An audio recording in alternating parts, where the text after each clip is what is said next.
Hi, my pickles. Keto under 20. Keto is the champ. Hence, my beautiful bathrobe from Miss Joyce. Thank you so much. I love it, and I have to keep it special. And I try not to have anything to eat or drink when I'm wearing it. Except, I don't know why, but today seems like a 10 bulletproof cups of coffee kind of day.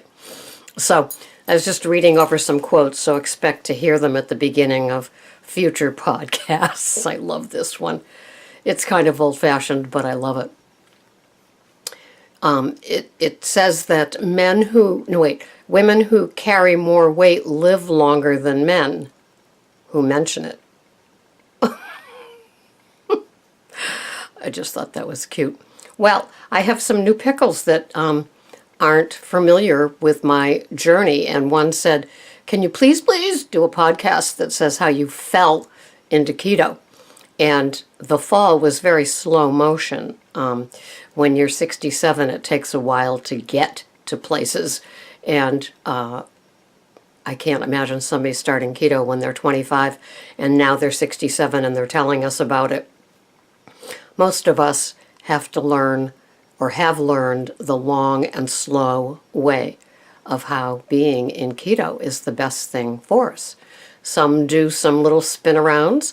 Some come from Weight Watchers or places like that, the modified standard American diet like Nutrisystem, Jenny Craig, and all the other places having some, even, the slim one that you can buy in the grocery store, where you have a shake the first 2 meals and then a regular dinner. Some of us have plenty of history with those sort of things. I only met Weight Watchers along the way and Overeaters Anonymous along the way. But both of those were, I did not give up grains. I think I gave up sugar when I entered into OA. Not sure. I think I got a lot more emotional benefits out of it than the exact items of food at that time. Although there were no sugars and flours, there were gray sheets and orange sheets. And pick your extreme. They were both extreme, come to think of it. They were definitely starvation diets. Why wouldn't you lose on a starvation diet? So I didn't fall into keto. I gradually got here through a course of events of just what my body was crying for, the podcast that I stumbled into. I guess it's all kind of a stumble into this lifestyle. Just like older women and men watching me. We all stumbled into seeing Sarah here doing her little daily podcast about keto. Some of us wanted the easier, softer way, which for me is the ketofied version of keto with treats and breads and things like that. Some stumbled into me with my discipline and structure from maybe maintaining a lazy keto, which is, to me, the definition is not tracking, not measuring, not anything except not having grains and sugars and hopefully no fruits. So we get here how we get here. And now I'll do some splaining of how I got here. I was always a very chubby, stocky, don't mess with me kind of young woman, thinking I was big boned, which is kind of funny because I have the tiniest of wrists as it ends up. Who knew? I never thought of myself as petite or tiny. I was always the 14 to tight 16 version, and I guess that was my cutoff point. If I made it, if the 16s got tight, and just get elastic waistbands, right? And so I've had many moments of I don't care what I look like versus I'm going to pull it all together over the years. Through high school, yeah, I always describe myself as having that stocky, solid field hockey body. And, I've seen women that can somehow age and they're larger and their thighs don't jiggle, their arms don't jiggle. They're like this solid mass of solid fat, I guess, that doesn't jiggle. But that was never the case for me, and especially now at 67 after losing the weight.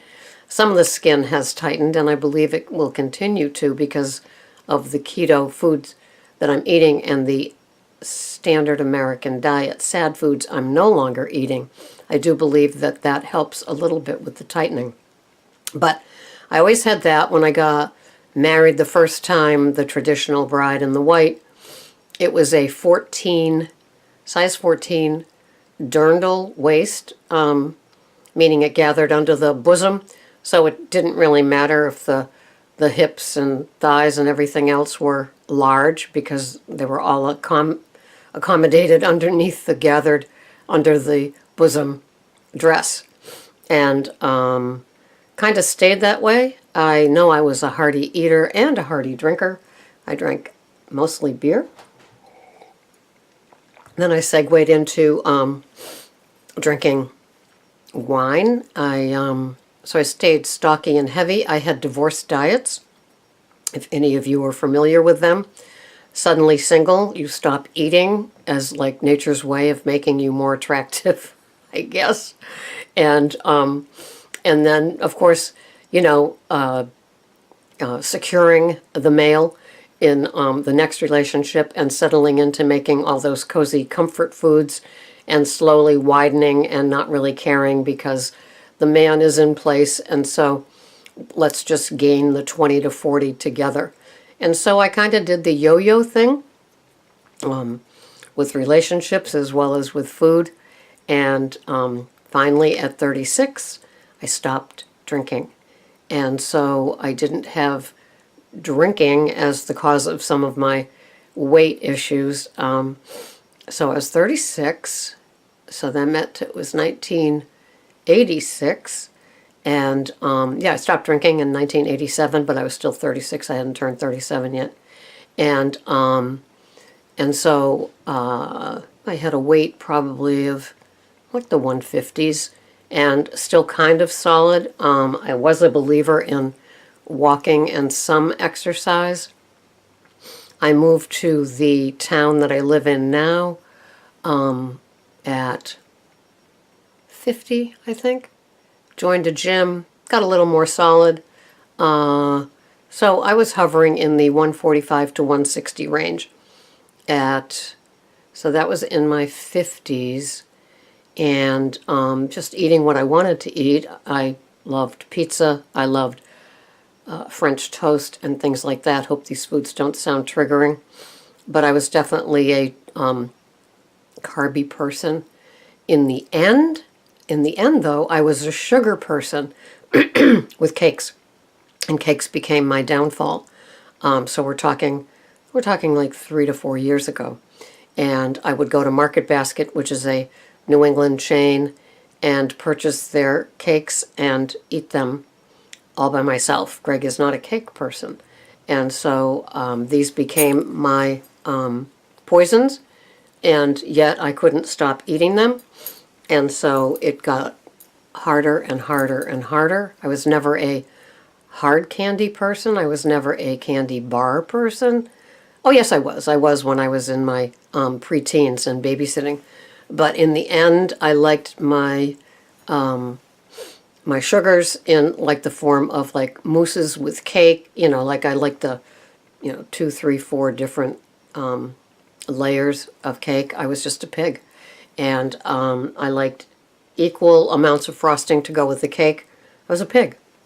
And I did most of my eating in private at night. The dessert was my reward for working with substance abuse addicts in a shelter. And so I medicated. I didn't drink, but I medicated. And I would take the clients to OA. I still practiced OA things, meaning this is all in the late 90s, early 2000s. I would not eat standing up. I would never have appetizers. So I only sat when I ate. I dined, meaning I would bring a cloth napkin with me. I would have real plates. I wasn't a paper plate person. So I was an overeating snob. And still having my carbs.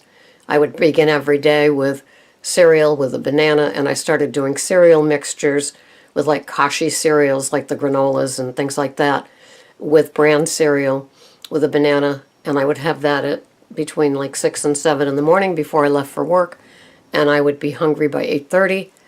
I joined Weight Watchers, is it 4 years ago now? And, oh man, well, if some of you have seen my Weight Watcher things, you know it was the standard American diet.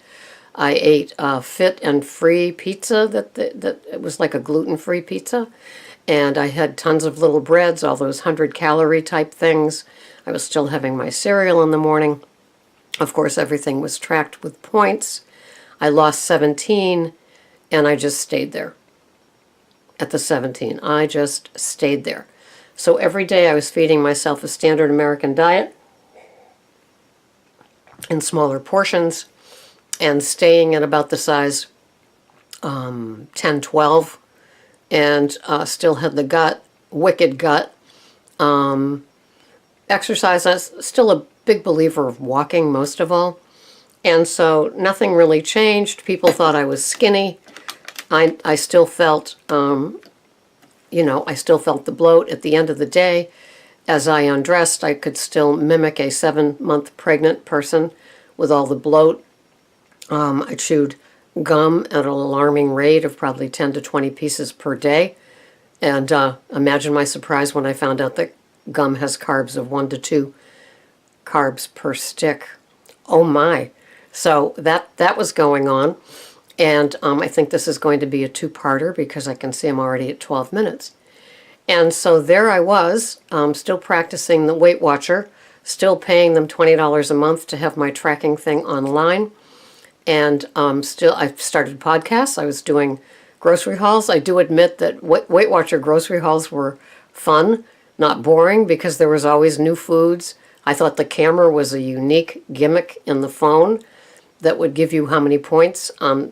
I have that with the chronometer today with my keto plan too.